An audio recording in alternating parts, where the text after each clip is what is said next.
This is the Washington Times front page for Wednesday, February 11th, 2026. Thanks for joining us. I'm George Gerbo.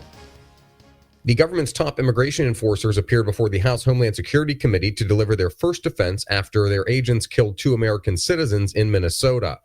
Stephen Dinan reports acting Immigration and Customs Enforcement Director Todd Lyons and the heads of the Department of Homeland Security's other 2 immigration agencies faced attacks from Democrats who compared them to fascists and slave patrols.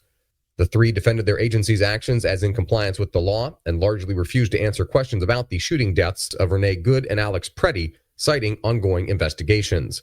New York Representative Daniel Goldman criticized ICE agents' use of masks, saying none of the law enforcement officers he worked with during his time as a prosecutor on major criminal cases needed masks. Republicans largely defended DHS and accused Democrats of backing sanctuary jurisdictions, which protect illegal immigrants with criminal entanglements from being turned over to ICE. Democratic leaders in Virginia are moving ahead with gun control laws now that the party controls power in Richmond.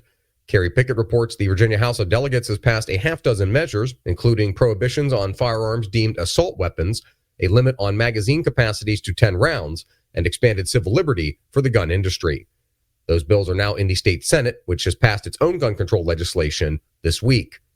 How those laws would be policed is open for debate. Virginia Citizens Defense League President Philip Van Cleve said that looking for prohibited firearms and magazines that were once legal is the last thing law enforcement wants to do.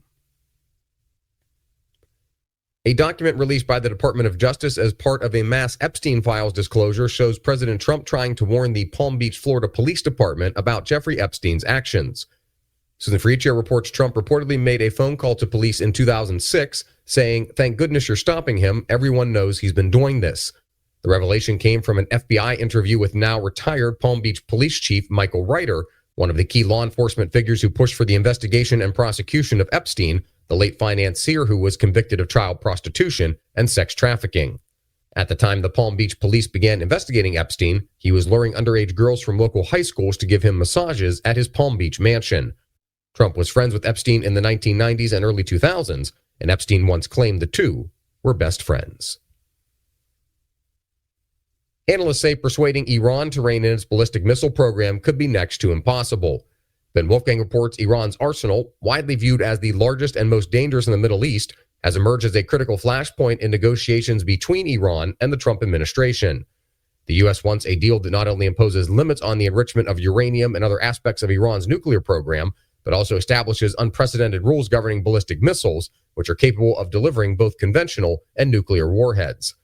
The weapons have achieved an almost mystical reputation among some Iranian military members who remembered their key role in the Iran-Iraq War of the 1980s and now see them as vital to their country's survival. And finally, more states are authorizing community colleges to grant bachelor's degrees as affordable alternatives to 4-year universities. Sean Salai reports the Community College Baccalaureate Association estimates that 200 junior campuses offer 767 4-year degrees in 24 different states. Common majors include fields such as nursing, education, and construction management. The Florida-based association now expects Iowa, Illinois, Maryland, Nebraska, and Massachusetts to join the list as more adults seek cost-effective skills to cope with artificial intelligence, reshaping the workforce. Find all today's front page stories at WashingtonTimes.com/front page or on the Washington Times app, and find us wherever you get your podcasts. You can also find us on social media at Wash Times for breaking news, sports, commentary, and more. For the Washington Times, I'm George Gerbo.